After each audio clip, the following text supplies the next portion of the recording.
अश्वत्थामा का नाम तो आपने सुना ही होगा। वह महाभारत काल के योद्धा है। उनके बारे में कहा जाता है कि वे आज भी जीवित हैं। उनका जन्म द्वापर युग के अंतिम चरण में हुआ था। हालांकि कलयुग में भी धरती पर उनका वास बताया गया है। माना जाता है कि अश्वत्थामा अमर है। क्या ये अमरता उनके लिए वरदान है या श्राप? आज की वीडियो में हम यही जानेंगे। सबसे पहले जानते हैं अश्वत्थामा कौन है और उनका जन्म कैसे हुआ।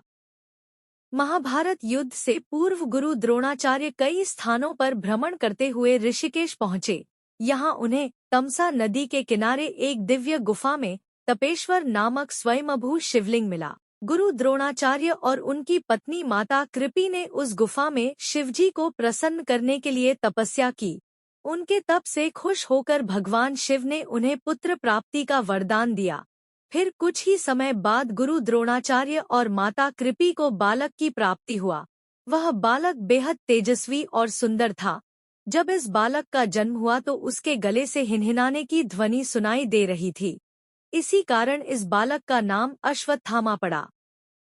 दिलचस्प बात यह है कि अश्वत्थामा अपने माथे पर एक रत्न के साथ पैदा हुआ था, जिसने उसे भूख, थकान, प्यास और अन्य मानवीय सीमाओं का विरोध करने की शक्ति दी थी। कहते हैं कि उस मणि के कारण अश्वत्थामा देव, दानव, दैत्य, अस्त्र शस्त्र, व्याधि, नाग आदि से निर्भय रहते थे। अश्वत्थामा बड़े पराक्रमी ऋषिकुमार माने जाते थे। उन्हें अनेक दिव्यास्त्रों का ज्ञान था। उन्होंने महाभारत युद्ध में कौरवों की ओर से युद्ध में भाग लिया था। युद्ध के अंत में कौरव पक्ष से अश्वत्थामा समेत केवल 3 महारथी बचे थे।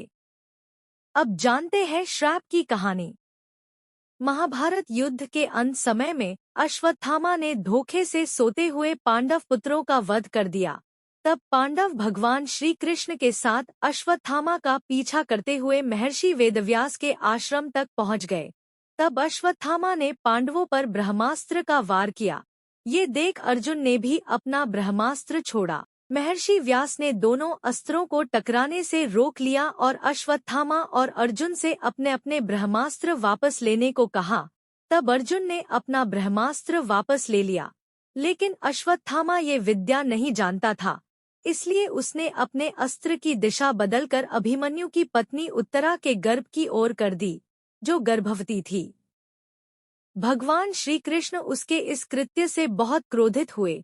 उन्होंने अश्वत्थामा के माथे की मणि निकलवा ली। तब अश्वत्थामा के माथे पर घाव हो गया और भगवान श्री कृष्ण ने अश्वत्थामा को श्राप दिया कि तुम 3000 वर्ष तक इस पृथ्वी पर भटकते रहोगे और किसी भी जगह किसी पुरुष के साथ तुम्हारी बातचीत नहीं हो सकेगी। तुम्हारे शरीर से पीप और लहू की गंध निकलेगी, इसलिए तुम मनुष्यों के बीच नहीं रह सकोगे, दुर्गम वन में ही पड़े रहोगे। तब से अश्वत्थामा भटकते फिर रहे हैं। वह किसी को दिखाई नहीं देते। लोग कहते हैं कि शिवरात्रि के अवसर पर वह दीर्घेश्वरनाथ मंदिर में आते हैं तो वहां घावों की दुर्गंध आने लगती है। ऐसी और रोचक कथाएं जानने के लिए सब्सक्राइब करें।